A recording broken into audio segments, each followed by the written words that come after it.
बोला पुंडलिका वरदे हरी विठ्ठल श्री ज्ञानदेव तुकाराम श्री ज्ञानेश्वर माऊली महाराज की जय।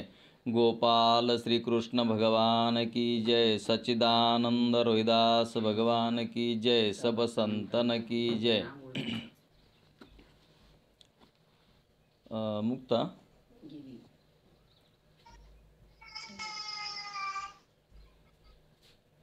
तिकडं कोणाच तरी आवाज चालू आहे आणि मुक्ता मी हे हेडफोन काढत चालेल का?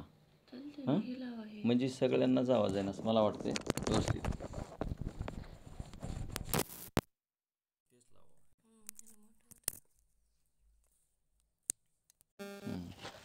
आहे का नाही? सगळ्यांना आवाज येतोय ना? येतोय?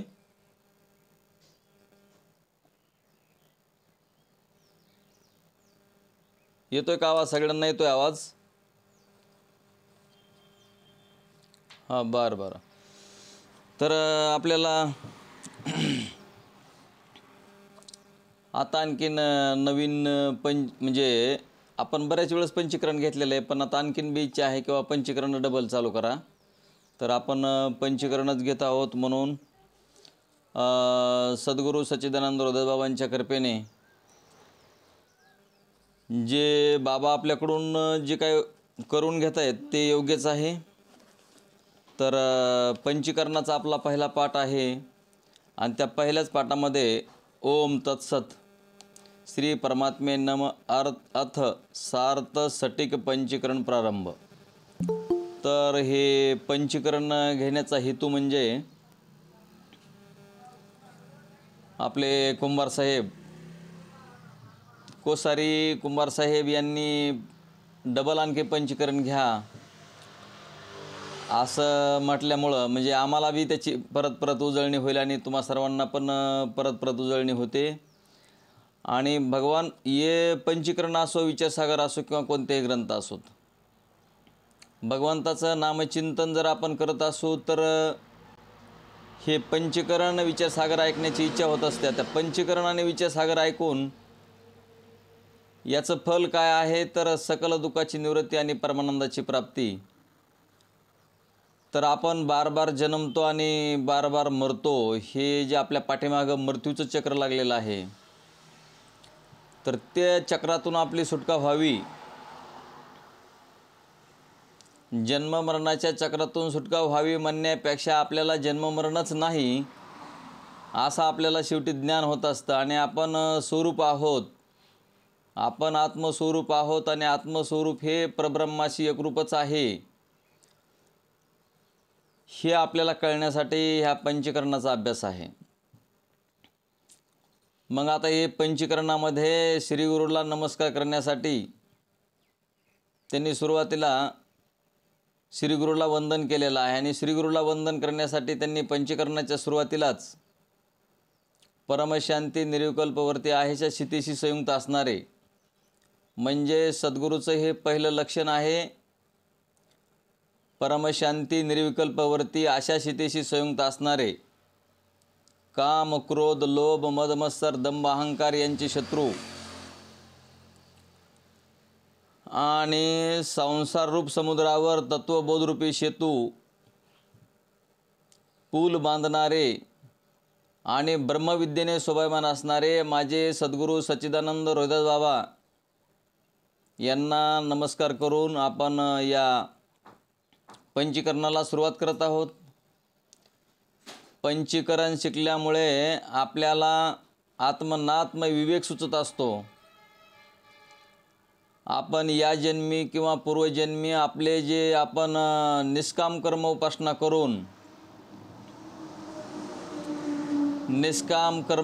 करून आपलं अंतकरण शुद्धी झाल्याच्या नंतर मग आपल्याला आवरण दोष निवारणार्थ सद्गुरूला शरण गेल्यावर सद्गुरू आवरण दोष निवारण करतात. म्हणजेच आपण आत्मस्वरूप कसे आहोत ते आपल्याला कळून देतात. मग आपण आपलं जे आत्मस्वरूप आहे, आत्मस्वरूप तर दिसत नाही किंवा या इंद्रियांनी किंवा या डोळ्यांनी आत्मस्वरूप आपल्याला दिसत नसतं, पण त्याच्यावरच सर्व होतं आहे. म्हणजे ती एक शक्ती आहे ते चैतन्य आहे. आता याच्यामध्ये सामान्य चैतन्य, विशेष चैतन्य, ब्रह्मचैतन्य, कुटस्थ चैतन्य, साक्षी चैतन्य असे चैतन्याचे अनेक प्रकार सांगितले. कशामुळं सांगितले तर उपाधीमुळं. तसं वास्तविक पाहिलं तर एकच चैतन्य आहे आणि त्या चैतन्यावर हा सर्व परमात्म्याची लीला आहे, ईश्वराची लीला आहे हे सर्व जगत. तर मग असणारे हे असे सद्गुरू सच्चिदानंद रोहिदास बाबा माझ्या जीवनामध्ये प्राप्त झाल्यामुळं हे आपण सतत नामचिंतन करणे किंवा आपल्या श्वासामध्ये नामजप आहे, तो नामजप म्हणजे आजपा जपणे उलटप्रणाचा आणि तेथेही मनाचा निर्धार असे माऊली ज्ञानोबर आहे हरिपाठामध्ये आपल्याला सांगतात. मग अशा श्री सद्गुरूला नमस्कार करून तर त्यांची लक्षणे इकडे प्रभुरामचंद्राची आणि सद्गुरूची लक्षणे त्यांनी जोडलेली आहेत. तर प्रभुरामचंद्र सीतेशी संयुक्त आहेत, तसे सद्गुरू निर्विकल्प व्रती अशा सीतेशी संयुक्त आहेत. प्रभुरामचंद्राने रावणादी राक्षसांचा नाश केलेला आहे, त्याप्रमाणे सद्गुरूंनी काम, क्रोध, लोभ, मद, मत्सर, दंभ, अहंकारांचा नाश केलेला आहे किंवा करतात. तर सद्गुरू हे ब्रह्मविद्येने शोभायमान असतात आणि प्रभुरामचंद्र लक्ष्मीने शोभायमान आहेत. सद्गुरू ब्रह्मविद्येने शोभायमान असतात. प्रभुरामचंद्र तर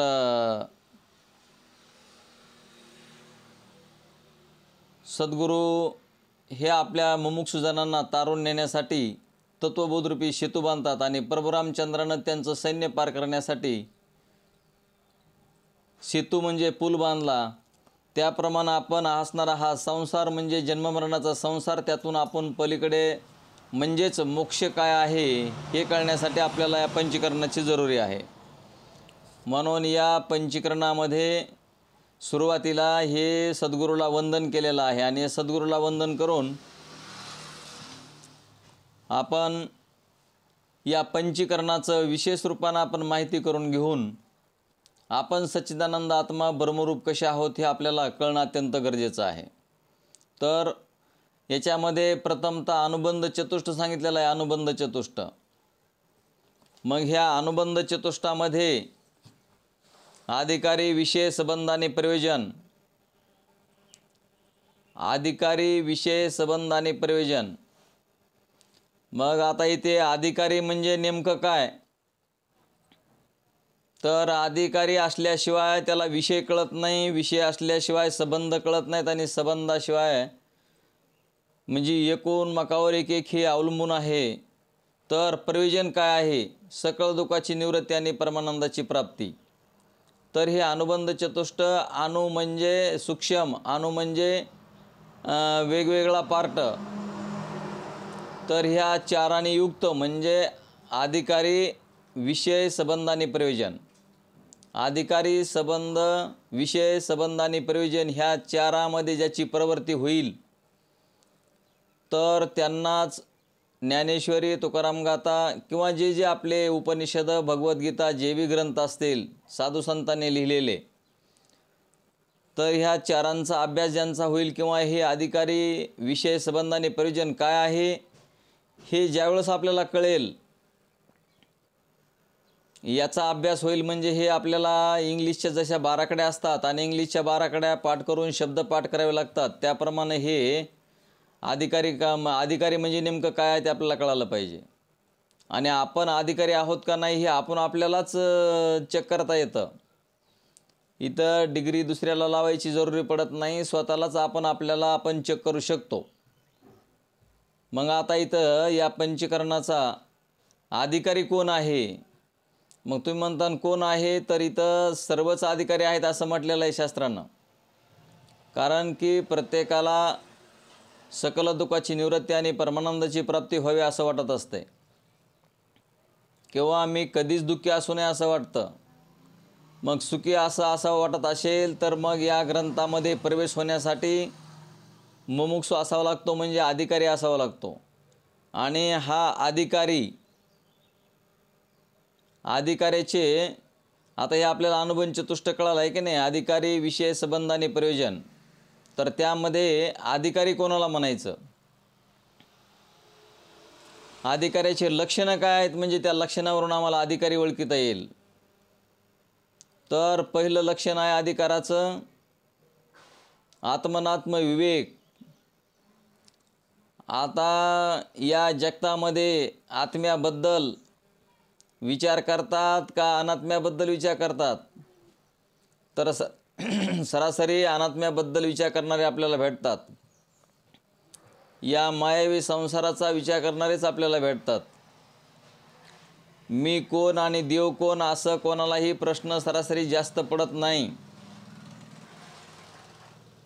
हे जगतामध्ये जे शब्दस्पर्श रूपरस गंध हे 5 विषय आहेत, त्या 5 विषयामध्येच आणि मी आणि माझं या आवरण दोषामध्येच सर्वजण राहतात. तर याच्याही पलीकडं आपल्याला जायचं आहे. म्हणजेच पहिलं लक्षण आहे आत्मनात्म विवेक. आत्मा म्हणजे काय आणि अनात्मा म्हणजे काय? आत्मा म्हणजे कशाला म्हणायचं आणि अनात्मा कशाला म्हणायचं? तर जेवढं आपल्याला ह्या डोळ्यांनी दिसत आहे तेवढा अनात्मा आहे. हे सर्व जगत्रय. मग तुम्ही जगत्रय म्हणा, पाताळ म्हणा, स्वर्ग म्हणा, काय जेवढं बी जे जे असेल, पृथ्वी लोक म्हणा, हे सर्व जे आहे ते अनात्मा आहे. आणि ज्याच्यावर दिसतंय, जर कोणी आता बघा पिक्चर जर कोणी पाहिला असेल तर, आता हा सुद्धा पिक्चरच आहे. तर पिक्चरचा अर्थ म्हणजे आपण सर्व या मोबाईलच्या स्क्रीनवर आपण पाहत आहोत. तर या मोबाईलच्या स्क्रीनवर पाहत असताना आपण याच्यावर आलेले चित्र पाहतो. पण मोबाईलची स्क्रीन कोणालाही दिसत नाही, कारण मोबाईलच्या स्क्रीनकडे कोणाचं लक्ष नसतं. किंवा पिक्चर पाहत्या वेळेस पिक्चर त्या पडद्यावर काय दिसतंय तेच आपण पाहत असतो. ते पडदा आपल्याला दिसत नाही, आपण पडद्याकडे पाहतच नाहीत. तसं आत्मस्वरूप हे आहे. त्या आत्मस्वरूपावर दिसणारं जगत आहे, ते जगत आपण पाहतो आणि त्या जगाला सत्य समजतो. पिक्चर आपण पाहत असताना त्याच्यामध्ये काय घडामोडी होत आहेत ते आपण पाहत असतो. पण ज्याच्यावर घडामोडी होत आहेत त्याच्याकडे आपलं लक्ष नाही. तसं आत्मस्वरूपाकडं लक्ष देण्यासाठी ज्याच्यावर होत आहे ते आपण आहोत. आपल्यावरच ह्या घडामोडी होत आहेत. आपल्यावरच घडामोडी होत आहेत आणि आपलंच आपल्याकडं लक्ष नाही. आपण कोण आहोत आणि आपलं आलो कुठून, आपल्याला करायचंय काय आणि जायचंय कुठं याच्याबद्दल कोणी विचार करत नाही. म्हणून आपण आलो स्वरूपातून, राहायचंय स्वरूपावर आणि राहणार स्वरूपावर.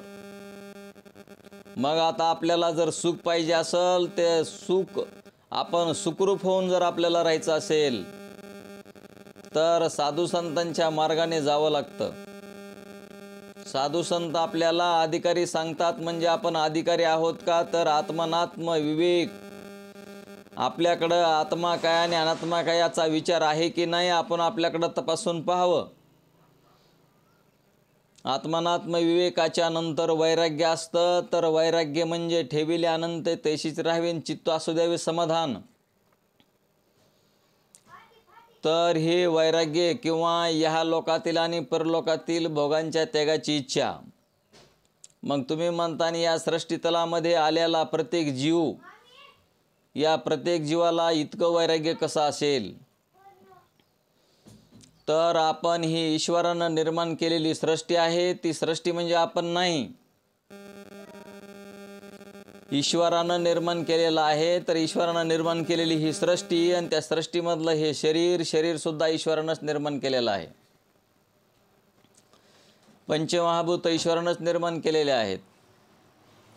तर हे शरीर असेल, काही सृष्टी असेल, ते साधन आहे, साधन. आणि साधनाच्या द्वारे आपण परमात्म स्वरूप असा आपण जे परमात्म स्वरूप आहे ते आपण कळवून घेऊ शकतो. म्हणून आपल्याला वैराग्य असणं गरजेचं आहे. आता सर्व या आपल्या दिवसभराच्या कामातून आपण हा सकाळचा 6 ते 7 हा टाईम आपण काढत आहोत. मग ह्या टायमामध्ये जे आपण याला आपलं वैराग्यच म्हणता येईल, कारण बाकीचे सगळे कर्म आपण थांबवून आपल्या स्वतःसाठी हा वेळ देत आहोत. 6 ते 7 1 घंटा आपण आपल्या स्वतःसाठी आपण देत आहोत. म्हणून आपण हे ध्यानात घेतलं पाहिजे की दिलेला टाईम आपला सार्थकी लागला पाहिजे आणि आपण हे स्वरूपच आपण आहोत हे आपल्याला खात्रीशीर कळलं पाहिजे. सांगावांगीचं ज्ञान वेगळं असतं. मी सच्चिदानंद आत्मा ब्रह्मरूप आहे हे खात्रीशीर म्हणजे दृढ अपरोक्ष ज्ञान होणं गरजेचं आहे. आपल्याला देह दृश्य आहे, तशी सर्व सृष्टी ही दृश्य आहे. दृश्य पदार्थाने द्रष्टा हे एक नसतात. द्रष्टा हा पाहणारा असतो आणि दृश्य हे समोर असतं दृश्य. मग दृश्य जे दिसतंय आपल्याला हे सर्व जगत्रय दिसायला लागलं. सर्व आपल्याला हे घरदार, सर्व आपली संपत्ती आहे, शेजारी पाजारी सर्व आपल्याला दिसायला लागले सगळे जगातले. तर हे दृश्य आहे. दृश्य म्हणजे आणि पुन्हा दुसरी ही गोष्ट अशी आहे की देह ही आपल्याला दृश्य आहे. मग दृश्य वस्तू म्हणजे आपण नाहीत हे आपल्याला खात्रीशीर कळतं. म्हणून दृश्य मी नाही हे आपल्या ध्यानात यायला हवं की दृश्य म्हणजे देह म्हणजे मी नाही. मग देह मी नाही तर हा आपण कोण असू? तर आपण द्रष्टे आहोत. द्रष्टा जे आहे ते आपण आहोत आणि दृश्य आपण नाहीत. आणि ही दिसणारी सर्व सृष्टी पंचमहाभूतापासून निर्माण झालेली आहे म्हणून माझी नाही, किंवा देह हा पंचमहाभूतापासून निर्माण झालेला आहे म्हणून माझा नाही. हे जोपर्यंत आपल्या ध्यानात येणार नाही तोपर्यंत मी करतो, माझ्यामुळं होतं आणि मी आणि माझं हा आवरण दोष आहे. तर हा आवरण दोष जाण्याकरता हे पंचीकरण, विचारसागर, अमृतानुभव, ज्ञानेश्वरी, तुकाराम गाथा, एकनाथी भागवत वगैरे वगैरे उपनिषद. तर आज आपण या शुभमुहूर्तावर म्हणजे परमात्म स्वरूपाची सेवा करण्यासाठी किंवा धार्मिक सेवा करण्यासाठीला मुहूर्त लागत नाही तरीसुद्धा आपण परमात्म्याकडूनच आपल्याला या शुभमुहूर्तावर आपण अक्षय तृतीयेच्या शुभमुहूर्तावर आपण हे पंचीकरण चालू केलेलं आहे. तर आपल्यासाठी मुहूर्त असं आपण म्हणू, कारण भगवान परमात्मा आपलं हे पंचीकरण, आपली ही विद्या, आत्मविद्या आपल्याला आत्मसात हो हे मी भगवंताच्या चरणी माझ्यातर्फे विनंती करतो की हे जे लक्ष लावून ऐकतील, जे समजा याच्याकडं बार बार पाहतील, ज्यांचं श्रवण होईल त्यांनी मननाचं निधिध्यासन, तत्वपदार्थ शोधन हे करणं अत्यंत गरजेचं आहे. आपण जर श्रवण केलं आणि श्रवण केलेल्या गोष्टीकडं पुन्हा जर नाही पाहिलं तर ते आपल्याला कळत नसते किंवा त्याच्याकडं आपलं लक्ष जात नाही. मग आपलं लक्ष बाह्य होतं. बाह्य लक्ष म्हणजे विषयाकडं लक्ष असतं आणि आपल्याला विषयातच राहावं लागतं. विषयात राहूनच आपल्याकडं पाहावं लागतं, म्हणजे सस्वरूपाकडं पाहावं लागतं. सस्वरूपाचं अनुसंधान जर आपण ठेवलं तर पडता जड भारी, दासे आठवावा हरी, मग तो होऊ ने दिशीन, आड घाले सुदर्शन. हा जो अभंग आहे, साधू संतांनी लिहिलेले वाक्य, लिहिलेले प्रमाण, लिहिलेले सिद्धांत हे सत्य असतात. हे चुकीचं लिहिलेलं नसतं. आणि म्हणून आपल्याला जर कुठल्याही प्रकारचं जरी संकट पडलं तरी दासे आठवावा हरी, म्हणजे हा जो अभंग आहे म्हणजे पडता जड भारी, दासे आठवावा हरी, मग तो होऊ ने दिशीन, आणि आड घाले सुदर्शन. नामाच्या चिंतने पळते 12 वाटा विघ्ने, मग तो होऊ ने दिशीन, आड घाले सुदर्शन. तुका म्हणे प्राणन करा देवाशी अर्पण, याप्रमाणे त्या नामाच्या चिंतनानं नामच आपल्याला पैलत्र्याला पोहोचवेल. नाम आणि नामीचा अभेद असतो. नाम त्या परमात्म्याचा आहे आणि परमात्मा आणि नाम फक्त भगवान परमात्मा जर आकळायचा असेल, भगवंताची कृपा जर व्हायची असेल तर फक्त नामचिंतन आहे. नामचिंतनाशिवाय तो कुठल्याही गोष्टीनं आकळला जात नाही. योग करा, तप करा, जप करा, ज्ञान प्राप्त करून घ्या, सर्व गोष्टी जरी केल्या तरी त्यानं तो ज्यादा आकळला जात नाही. तो फक्त नामानं आकळला जातो. पण ज्ञानाची गरज कशासाठी आहे तर तो कळण्यासाठी. प्रकृती आणि परमात्मा हे दोन आहे. त्याच्यापैकी एक मिथ्या आहे, कल्पित आहे. पण कल्पिताच्या द्वारेच कल्पिताची निवृत्ती करून हे सर्व जगत अनिर्वचनीय मिथ्या बाधित कसं आहे ते आपल्याला कळून घ्यावं लागतं. मग हे सगळं जे जगत्रय आहे त्या जगत्रयामध्ये आपल्यावरच हे सर्व जगत्रय निर्माण झालेलं आहे. तर आपण आपल्या स्वरूपाकडं आपलं लक्ष असलं पाहिजे, म्हणजेच नामाकडं लक्ष असलं पाहिजे. माझेने अनुसंधाने विन स्नान संध्या जप होम दान अवघेची अधर्म जाण हे मदभजन नव्हे. एकनाथ महाराजांनी आपल्याला सांगून ठेवलेलं आहे की माझं जर अनुसंधान नसेल, म्हणजे आत्मस्वरूपाचं जर अनुसंधान नसेल, तर आपल्याला याच्यामध्ये भगवान परमात्माची जी कृपा व्हायची असते, भगवान परमात्मा आपल्याला पैलत्र्याला पोहोचतो, म्हणजे त्याच्या स्वरूपामध्ये आपल्याला घेतो. देव पाहाय गेलो ते देवची होऊन ठेवलो, असे तुकाराम महाराज म्हणले. त्याप्रमाणे आपण जर असा अभ्यास करत जाऊ तर आपणच स्वरूप आहो असं कळत असतं. आणि शेवटच्या टप्प्याला मग आपणच परमात्मा स्वरूप आहोत असं समजून घेऊन सामान्य स्वरूपात राहायला सांगितलं. सामान्य स्वरूपात येण्यासाठी विशेष व्हावं लागतं. विशेष होऊन हे विशेष काय दिसतं आहे त्या विशेषाचं सामान्य व्हावं लागतं. कारण जे दिसतं आहे ते बाधित आहे, कल्पित आहे, ते राहत नाही. म्हणून असणारा हा अधिकारी कोण? आत्मनात्म विवेक, वैराग्य, समाधी षटक आणि मोक्ष इच्छा. मग अधिकाऱ्याचे हे लक्षणं आहेत. अधिकारी मग अधिकाऱ्याचं आत्मनात्म लक्षण, आत्मनात्म विवेक, वैराग्य आणि शमदम षटसंपत्ती. शमदम षटसंपत्तीमध्ये 6 आहेत: शम दम उपरती तितिक्षा श्रद्धा आणि समाधान. तर या लक्षणामध्ये आपण बसतो का ते आपणच आपल्याला पाहायचं. शमात आहोत का, दमात आहोत का? शम दम उपरती तितिक्षा श्रद्धा आणि समाधान. मग ह्या 6 लक्षणं आपल्याकडं आहेत का? आपल्याकडं वैराग्य आहे का? आपल्याला या परमार्थ करण्याची जरुरी आहे का असं वाटतं का आपल्याला? तर मग असणारं आपल्याला सगळं असावं वाटतं, फक्त एवढंच नसावं वाटतं, आहे की नाही? तर परमात्म स्वरूपाकडं जाण्यासाठी कोणीही परवर्त होत नाही. त्याला त्रिविध ताप्याने पोळलेला असेल तर तोच या परमार्थाकडे वळतो.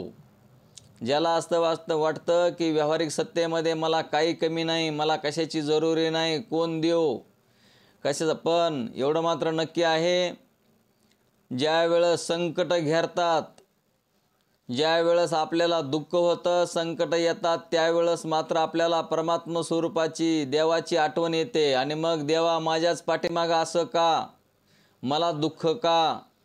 तर मग आपण जर त्याचं नामचिंतन करत असू तर दुःखाचं हरण होईल, दुःख संपतेल, दुःखातून आपण बाजूला येऊ, त्या परमात्म्याचं ज्ञान होईल, आपल्या विघ्नांचा नाश होईल. आणि ते नामचिंतन करत असू तर भगवान परमात्मा आपलं रक्षण करत असतो.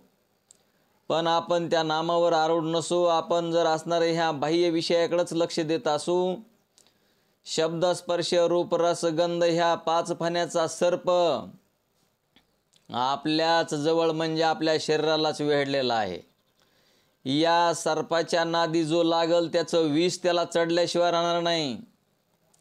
शब्द स्पर्श रूप रस गंध हे विषय जे आहे ते 5 फण्याचा सर्प आहे आणि त्याच्यामुळं आपल्याला त्याचं विष चढलेलं आहे आणि त्या विषानं आपला घात होतोय हे जीव जाणत नाही.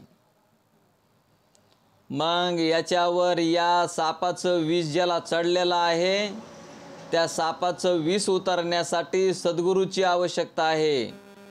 इकडला साप जर चावला तर त्याला मांत्रिक आणावा लागतो, मांत्रिक. आणि मांत्रिक असणारा इकडच्या सर्पाचं विष उतरवत असतो, व्यावहारिक सर्पातलं विष. तसं असणारं इकडचे आपले जे साधक अधिकारी हे जे आपण मुमुक्षु आहोत, या मुमुक्षूच्या अगोदर या शब्द स्पर्श रूप रस गंध हा 5 विषयाचा सर्प आहे. या सर्प हा विषारी सर्प आहे आणि तोच आपल्याला चावला आहे. आणि त्या चावलेल्या सर्पाचं विष आपल्यामध्ये भिनलेलं आहे. आणि त्या विषाचा उतारा करणारे सद्गुरू सच्चिदानंद रोहिदास बाबा मला मिळाल्यामुळं आतापर्यंत माझं विष उतरण्यासाठी, माझ्यातलंच विष जात नाही तर तेच काढून टाकण्यासाठी आपण साधू संतांनी जे सांगितलेलं आहे ते साधू संतांनी सांगितलं, बाबा नामाचं चिंतन कर म्हणजे भगवंत हजर असेल. आणि भगवंत जर हजर असेल तर ते विष आपल्याला चढणार नाही. कारण जिथं सद्गुरू हजर असतात, सद्गुरू आणि परमात्मा दोन नसतात मायबाप हो. सद्गुरूची जर अवहेलना झाली तरीही आपल्याला ज्ञान होत नाही. सद्गुरू जर आपल्याला देव वाटत नसतील तर आपल्याला ही विद्या प्राप्त होत नाही. आत्मविद्या प्राप्त होण्यासाठी आपले जे मलविक्षेप घालवलेले आहेत आणि ज्याची त्यानं मलविक्षेप घालवून असणारा आवरण दोष म्हणजे मी आणि माझा हा आवरण दोष काढण्यासाठी श्रीगुरू समर्थ असतात. पण आपलं जर लक्ष सर्पच आपल्याला चावतोय आणि शब्दस्पर्श रूपरसगंध हा सर्प आपल्याला चावून त्या सर्पाचं विष आपल्यामध्ये भिनतंय आणि त्याच विषाच्या नादाला लागून आपण त्याच्यामध्ये ग्रक राहतो, तर मग आपल्याला जन्म मृत्यू सोडणार नाही. म्हणून आपण हे पंचमहाभूताचा सर्प मारून म्हणजे त्याला बाधित करून हे शब्द स्पर्श रूपरस गंध विषय हे बाधित करून आपण परमात्मा स्वरूपाकडं म्हणजे आपल्या स्वरूपाकडं म्हणजे आपलंच अनुसंधान. त्रिवेणी संगमी नाना तीर्थे भ्रमी चित्त नाही नामी तरी ते व्यर्थ. मायबापो, आपण किती जरी तीर्थक्षेत्र केले, किती जरी यज्ञ केले, किती जरी तप केले, किती जरी चारधाम केले, सर्व जरी केलं आणि नामचिंतनाकडे जर लक्ष नसल, सस्वरूपाकडे जर लक्ष नसल, स्वतःकडे जर लक्ष नसल, तर आपली काय गती होईल काही सांगता येत नाही. याच्या कारणानं आपण वैराग्यधार अधिकारी बनवून, मुमुक्षु बनवून, वैराग्य धारण करून या ग्रंथाचे संबंध कळवून घेऊन या ग्रंथाचं फल काय आहे हे कळवून घेऊन आपण मुक्त आहोत असं आपलं कळणं गरजेचं आहे. म्हणून तुम्हाला अधिकारी सांगितला की आत्मनात्म विवेक, वैराग्य, समाधी षटक आणि मोक्ष इच्छा, ज्याला जन्ममरणातून मुक्त हवंसं वाटतं म्हणजे आपण भगवंताच्या सस्वरूपामध्ये राहावं अशी ज्याची इच्छा होत असल,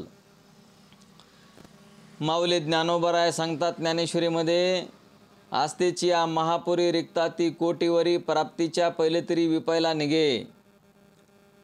परमार्थ करण्यासाठी कोट्यावधी लोक निघतात म्हणतात, पण पलीकडल्या तीराला पोहोचणारा कोट्यामध्ये मधून एखादा असतो असं माऊली ज्ञानोबरायांचं म्हणणं आहे.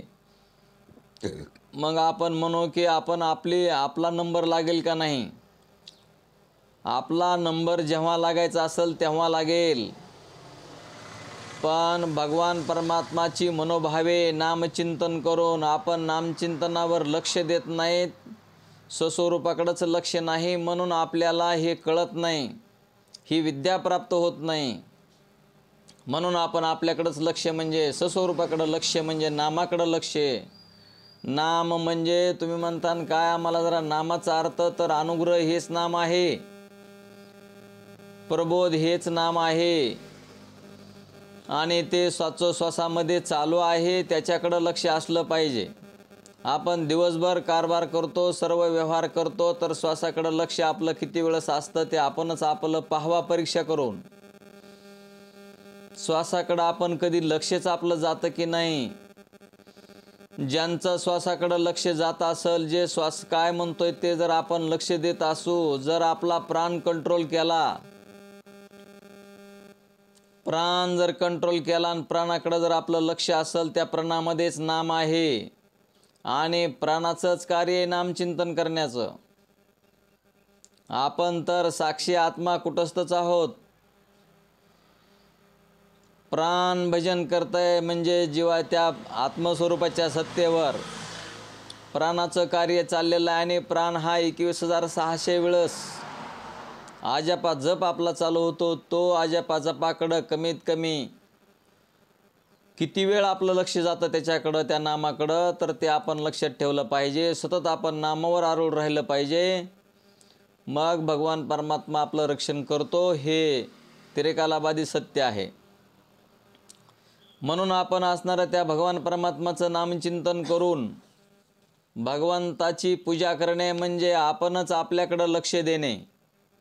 द्वैतामध्ये न राहणे. या जगामध्ये एकच स्वरूप आहे, याच्याशिवाय दुसरं काही नाहीच आहे. जगामध्ये सर्व जे लोक आहेत, सर्व लोकांच्या अंगावर जेवढे कपडे असतील, आता किती कलर येतं आणि किती कपडे येतं ते आपल्याला म्हणजे त्याची मोजमाप करता यायची नाही. एवढ्या जगामध्ये एवढे कपडे आणि कलर आहेत आणि प्रत्येकाला वेगवेगळे नावं दिलेले आहेत. परंतु आपलं लक्ष अधिष्ठानाकडं नाही. आपण त्या कलरकडं आणि कपड्याकडं पाहतो आणि मग त्याचं अधिष्ठान आहे कापूस. कापसापासूनच ते बनलेलं आहे. तसं ह्या सर्व जगतामध्ये 84 लक्ष योनी हे सर्व जगत जरी दिसत असलं तरी त्याचं अधिष्ठान आहे परमात्मा आत्मस्वरूप आणि या आत्मस्वरूपावरच सर्व बनलेलं आहे आणि आत्मस्वरूपामध्येच ते विलीन होत असतं. अलंकार बनवलेले सोन्याचे अलंकार.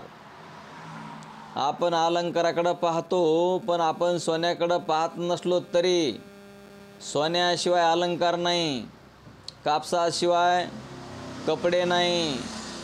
तसं ब्रह्मस्वरूपाशिवाय आत्मस्वरूपाशिवाय चैतन्याशिवाय जगत नाही. आरशाचा स्वभाव आहे आपणच आपल्याला दाखवणे. तसं ब्रह्माचा आणि आत्मस्वरूपाचा स्वभाव आहे की हे जगत दाखवणे.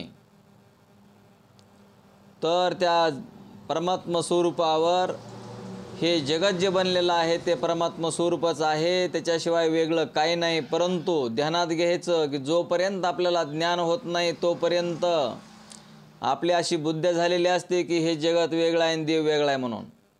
देव भिन्न नाही, देव वेगळा नाही, देव दूर गेलेला नाही. देव सर्वत्र आणि व्यापक असा तो परमात्मा आहे.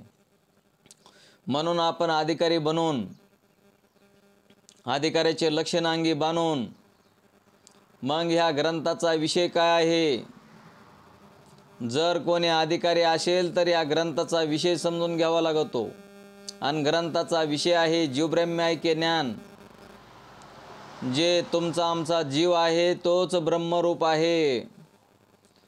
जीवाचा आणि ब्रह्माचा ऐक्य आहे. मग आता आपला अभ्यास झालेलाच आहे बराचसा विचारसागरामध्ये. जीवाचा आणि ब्रह्माचा ऐक्य कसं आहे, जीव हा ब्रह्माशी एकरूप कसा असतो, हे आपण डिटेलमध्ये पुढे पाहणारच आहोत. म्हणून असणारा विषय जीवब्रह्म ऐक्य ज्ञान हा विषय आपल्याला कळला पाहिजे. ह्या ग्रंथाचा काय संबंध आहे, हा ग्रंथ आपण कशासाठी पाहायचा, ग्रंथ वाचून आपल्याला काय फायदा होईल. आता आपण म्हणतो आम्हाला वेळ नसतो, आम्हाला टाईम भेटत नाही, आमच्या पाठीमागे कामे असतात. आता कामं तर सर्वांच्याच मागे असतात, परंतु त्याच्यातूनही वेळ काढून देऊन आपण हा ग्रंथ आपल्याला आत्मज्ञानाची प्राप्ती म्हणजे आत्मज्ञान आपल्याला आपण आत्मस्वरूपच आहोत, आपण मुक्त आहोत असं हे ज्ञान कळून देतो हा ग्रंथ. म्हणून ह्या ग्रंथाचे जे संबंध आहेत त्या ग्रंथाचे संबंध किती, मला वाटतं या पंचकरणामध्ये 3 संबंध सांगितले. प्राप्य प्रापक भाव, प्रतिपादक भाव, जन्यजनक भाव, निवृत्तक भाव, असे हे 2-3 संबंध आपल्याला याच्यामध्ये सांगितलेले आहेत. विचारसागरामध्ये कर्तव्य हा एक एक्स्ट्रा आलेला आहे. तर ह्या ग्रंथाचा काय संबंध, आपल्याला वाटतं की हे ग्रंथ शिकून काय करायचं आहे, ह्या ग्रंथ शिकण्यामुळं काय आपल्याला प्राप्ती होईल. तर हा ग्रंथ शिकल्यामुळे आपल्याला काय प्राप्त होईल ते आपण इथून पुढे आपण पाहणारच आहोत, की आपणच आपली ओळख होत असते हे ग्रंथ पाहिल्यावर. जोपर्यंत आपण हे ग्रंथ पाहत नाहीत, आत्मस्वरूपाचं ज्ञान होत नाही, तोपर्यंत आपण मनुष्य आहोत, आपण देहधारी मनुष्यच आहोत, ह्या जातीचे आहोत, ह्या वर्णाचे आहोत असं आपल्याला वाटत असतं. परंतु देह, जात, वर्ण वगैरे हे सर्व व्यवहारासाठी लावलेले आहेत. परमात्मा स्वरूपाची भक्ती करण्यासाठी जातीचा, व्यवहाराचा कशाचाही संबंध येत नाही. तर आपण परमात्मा स्वरूपच आहोत हे कळण्यासाठी मग आता हा ग्रंथाचे संबंध, या ग्रंथापासून आपलं अज्ञान जातं आणि हा ग्रंथ आपल्याला ज्ञान उत्पन्न करून देतो. म्हणजे जन्यजनक भाव संबंध या ग्रंथाचा आहे. मग या ग्रंथापासून जर आपल्याला ज्ञान होत असेल आत्मस्वरूपाचं, तर मग आपण हा ग्रंथ पाहायला पाहिजे की नाही. ह्या ग्रंथापासून अज्ञान जातं, ज्ञान होतं, म्हणून आपण हा ग्रंथ पाहायचा. ह्या ग्रंथाचा हे ग्रंथ काय प्रतिपादन करतंय? हा ग्रंथ जीवब्रह्म ऐक्याचं प्रतिपादन करतंय. हा ग्रंथ कोणाला प्रतिपादन करतंय? तर हे अधिकाऱ्याला प्रतिपादन करतंय, मुमुक्षुला प्रतिपादन करतंय. आणि हे फक्त मुमुक्षुलाच कळतंय, हे दुसऱ्या तिसऱ्याला कोणाला कळत नाही. डायबेटीस झालेल्या माणसासाठी गोड पंचपक्वान्नाचे पदार्थ बनवलेले नसतात. डायबिटीस म्हणजे शुगर झालेल्यांसाठी पंचपक्वान्नाचे गोड पदार्थ नसतात. तसं आपल्याला डायबिटीस होऊ देऊ नका, आपल्यासाठी आहे हे. ज्यांना समजा हे पंचीकरण, विचारसागर, आत्मस्वरूपाचं ज्ञान नको वाटतं, त्यांना डायबिटीस झालेला आहे. मग असणारा हा डायबिटीस झालेल्यासाठी नाही. म्हणून आपण ध्यानात ठेवायचं, हे जे पंचीकरण रूपी पंचपक्वान्न आहे, विचारसागर असेल, ज्ञानेश्वरी असेल, उपनिषद असतील, ब्रह्मसूत्र असतील, भगवद्गीता असेल, हे मुमुक्षूसाठी आहे. आणि मुमुक्षू हा फक्त मुमुक्षूसाठीच हे ग्रंथ आहेत. जरी आपल्याला असं वाटत असेल की ही लक्षणं आपल्याकडे नाहीत, तरीही नामचिंतनाने आपल्याकडं प्राप्त होतात. आपण अधिकारी मुमुक्षू बनतो, आपला डायबिटीस निघून जातो, आपण मुमुक्षू बनतो. आणि मुमुक्षू बनून आपल्याला हे ज्ञान कळायला लागतं. मायबापो, ध्यानात ठेवा. म्हणून असे हे संबंध आहेत. आणि या ग्रंथाचं प्रयोजन काय आहे? तर सकल दुःखाची निवृत्ती आणि परमानंदाची प्राप्ती म्हणजे मोक्ष. आपल्याला बंद आहे असं वाटतं, आपल्याला बांधलेलं आहे असं वाटतं, म्हणून मोक्ष आहे असं आपण म्हणतो. अन्यथा आपल्याला बांधलेलं कशानंच नाही. तरीसुद्धा माऊली ज्ञानोबा आहे ते पोपटाचा दृष्टांत देतात. पोपट पकडणारे लोक, एक रॉड असतं लोखंडाचा, त्याच्यावर पोकळ नळी लावलेली असते आणि त्या नळीवर ते पोपट येऊन बसतात. पोपट त्या नळीवर येऊन बसल्याच्या नंतर ते पोपट नळीला पकडल्याच्या नंतर ती नळी फिरते आणि मग याच्याच त्या पायाने, पोपटाच्या पायाने तो पोपट त्या नळीला पकडून ठेवतो आणि गरकीन खाली फिरतो. आणि त्याला वाटतं की ह्या मला कोणीतरी पकडलं, पण त्या पोपटाला कोणीही पकडलेलं नसतं. ते नळीवर बसून नळीला पकडलेलं असतं ह्यानंच. मग त्या पोपटाला जाऊन त्याला धरून ओढलं तरी तो पाय सोडत नाही. म्हणजे त्या पोपटाला कोणी बांधलेलं नव्हतं, स्वतःला त्यानं बांधून घेतलं. नळी फिरली आणि त्या नळीला धरून बसला आणि मग ते पोपट पकडणारे लोक येऊन पोपट पकडतात. तसं आपल्याला कोणीही पकडलेलं नाही, आपल्याला कोणीही धरलेलं नाही. आपणच या जड संसाराला पकडलेला आहे. आणि म्हणून असणारा हा जड संसार आहे. हा संसार होतो आणि जातो, त्याला आपण पकडलेलं आहे. म्हणून आपल्याला बंद आहे असं वाटतं. मी आणि माझं हे जातच नाही. मी माझं ही आवरण आहे, आवरण दोष. आणि हा आवरण दोष जोपर्यंत जात नाही, तोपर्यंत आपल्याला मुक्तता नाही मायबाप हो. म्हणून आपण मुक्तच आहोत, आपण सस्वरूपच आहोत. आपल्याला मुक्ती मिळवायची नाही, आपल्याला मुक्ती कळवायची आहे. आपण मुक्त आहोत हे आपल्याला कळत असतं, आपल्याला कोणीही बांधलेलं नाही. आपण आपल्या स्वतःलाच आपण बांधून घेतलेलं आहे. त्या पोपटानं जसं स्वतःला बांधून त्या नळीला पकडून धरलं, त्याप्रमाणे आपण हे सर्व मी माझं अशा पद्धतीने आपण आपल्याला बांधून घेतलेलं आहे. म्हणून आपण याच्यातून बाजूला म्हणजे त्यांच्यात राहूनच आपल्याला बाजूला राहता येतं. कारण याच्यामध्ये कळलं पाहिजे की परमात्मा स्वरूपाची लीला काय आहे, ईश्वराची लीला काय आहे हे आपल्याला कळलं पाहिजे. ईश्वराची लीला जर आपल्याला कळत नाही तर आता कोण जाणे कधी कळेल. आपण स्वतः नामचिंतन जोपर्यंत करणार नाही तोपर्यंत हे कळणार नाही माय बापा हो. नामचिंतन करून आपलं अंतकरण शुद्धी झाल्याच्या नंतर हे आपल्या अंतकरणामध्ये राहायला लागतं. आपल्या अंतकरणामध्ये का राहत नाही तर मलविक्षेप असतात म्हणून राहत नाही. ते मलविक्षेप जर घालवायचे असतील तर नामचिंतनच करावं लागतं. नामचिंतन ज्यांनी केलं, अहोरात्र नामचिंतन ज्यांचं चालू आहे त्यांना 100% कळल्याशिवाय राहत नाही.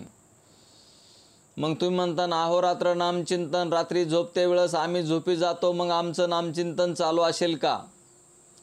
आपण जर झोपते वेळेस मी परमात्मा स्वरूपच आहे आणि माझ्यावर हा नामाचा घोष चालूच आहे, म्हणजे झोपी गेल्यावर श्वास चालू असतो का बंद असतो? झोपी गेल्यावर सुद्धा आपला श्वास चालू असतो आणि त्या श्वासामध्ये नामचिंतन असतं. पण आपण आपल्या कल्पना घेऊन आपण झोपी जात असतो. मला उद्या हे करायचं, मला उद्या ते करायचं, मला उद्याच्याला हे विषय, मला उद्याच्याला ते विषय, उद्याच्याला माझं ते कर्म, हे कर्म, असे आपण विषय घेऊन झोपत असतो. आणि विषय घेऊन जर आपण झोपी गेलो तर आपल्या चित्तामध्ये विषय असतात. मग तिथे परमात्मा आहे आणि मी नामावर आरूढ. झोपते वेळेस आपण भगवंताला प्रार्थना करावी की भगवंता मला सकाळी ब्राह्मीमुहूर्तावर लवकर उठून माझा पंचीकरणाचा पाठ आहे, मला या वेळेस उठायचं आहे आणि तोपर्यंत माझं नामचिंतन श्वासाद्वारे चालू आहे, ते चालू राहू द्या. तुम्ही जर रात्रीची कल्पना करून भगवंताला स्मरण करून नामचिंतन करत करत जर तुम्ही झोपी गेलात तर तुम्ही रात्रभर जरी झोपी गेला असलात तरी तुमचं नामचिंतन चालू असतं. आणि सकाळी तुम्ही ज्या वेळेस कल्पना केलेली आहे भगवंता आम्हाला या वेळेस उठवा, तुम्ही त्यावेळेस जर नाही उठलात तर मग मला वाटेल ते गुन्हेगारी द्या. तुम्ही फक्त रात्रीचं म्हणा देवाला की देवा मला या वेळेस उठवा. तुम्ही 5ला म्हणा, 4ला म्हणा, 3ला म्हणा, तुम्ही अनुभव घेऊन बघा की मला देवा मी मनोमन इच्छा करतो की मला 3 वाजता उठवा किंवा कोणाला वाटत असेल 4 वाजता उठवा. तर तुम्ही बरोबर त्यावेळेसच तुम्हाला जाग येते. कारण मी रात्रीचा अनुभव सांगतो. मी भगवंताला म्हटलो होतो की भगवंता मला आता 5 वाजता उठवा, कारण पंचीकरणाची सुरुवात करायची आहे. तर रात्री मला 1 वाजता जाग आली आणि 1 वाजता बघितलं मोबाईलमध्ये, तर मी म्हणलं तर फारच तर 1च वाजला म्हणजे काय देवा आता कशाला. मग परत झोपी गेलो आणि परत झोपी गेल्याच्या नंतर 5ला 5 मिनटं कमी असताना मला भगवंतानी जाग आणली.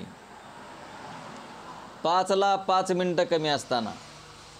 म्हणजे किती भगवान परमात्मा तत्पर आहे की तो आपल्याला सांगितलेल्या वेळेमध्ये आपलं काम करतो. आता ते आपलं काम करत असेल तर मग असणार तुम्ही सांगा की तो भक्ताच्या अधीन आहे की नाही. मग आता भगवान परमात्मा जर आपलं ऐकत असेल तर आपण त्याचं नामचिंतन का करू नये.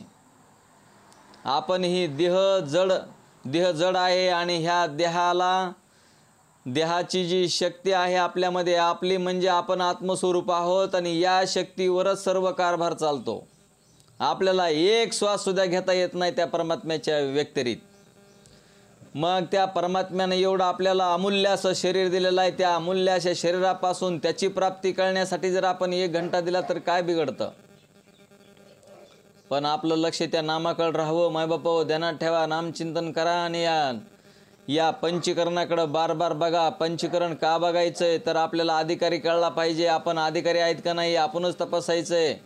अधिकाऱ्याचे आपले अधिकाराचे लक्षण झालेले आहेत, विषय झालेला आहे आपला. जीवब्रह्म ऐक्य ज्ञान हा ग्रंथाचा विषय आहे, कारण आपण परब्रह्म स्वरूपच आहोत हा विषय आहे. आणि मग याचे संबंध आहेत, आणि संबंधाच्या नंतर काय आहे? प्रयोजन आहे. प्रयोजन म्हणजे फल. प्रयोजन म्हणजे फल, आणि फलाचे दोन प्रकार आपल्याला विचारसागरामध्ये सांगितलेले आहेत. काय सांगितले फल?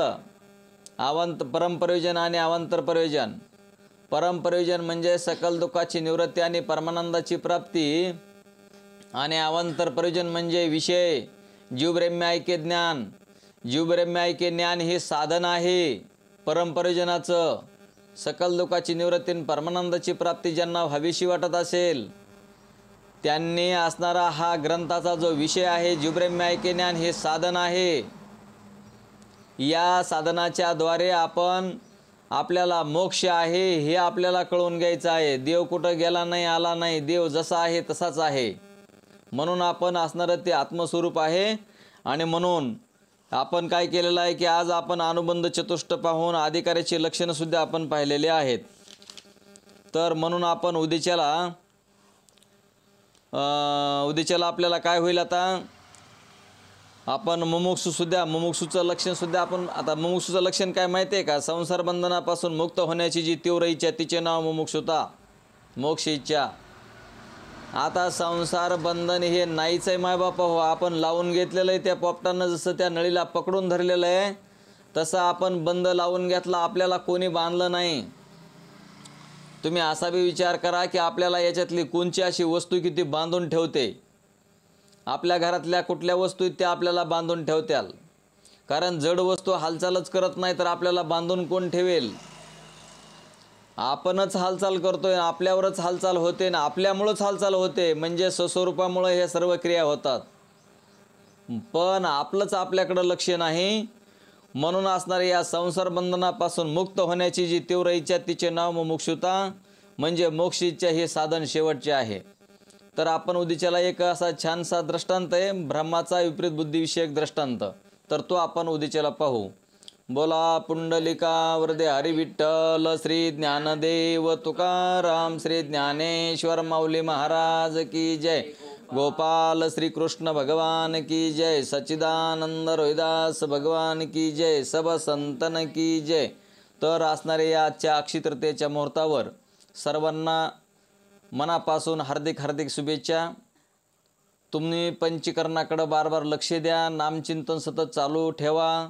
नामचिंतन चालू ठेवल्याशिवाय तुम्हाला याच्यात गोडी उत्पन्न होत नसते. आणि तुम्ही जर या अक्षय तृतीयेच्या मुहूर्तावर जर तुम्ही सतत या भगवंताकडे जर अपेक्षा ठेवली, नामचिंतन केलं, तुम्ही ग्रंथ पाहिले, तर मला जन्म मरण नाही असं तुम्हाला कळल. देव पाहायला गेलं तिथे देवच होऊन ठेवलो अशी आपली अवस्था होते. आणि आपण मुक्तच आहोत. आपल्याला कोणीही बांधलेलं नाही, काय नाही. आपण आपलं जे ज्ञान आहे ते कळवून घेणे हे अत्यंत गरजेचं आहे. तर आपल्याला आता आपण सुट्टी घेऊ आता, आहे की नाही? जय हरी, जय हरी, जय हरी, जय हरी. सर्वांना जय हरी.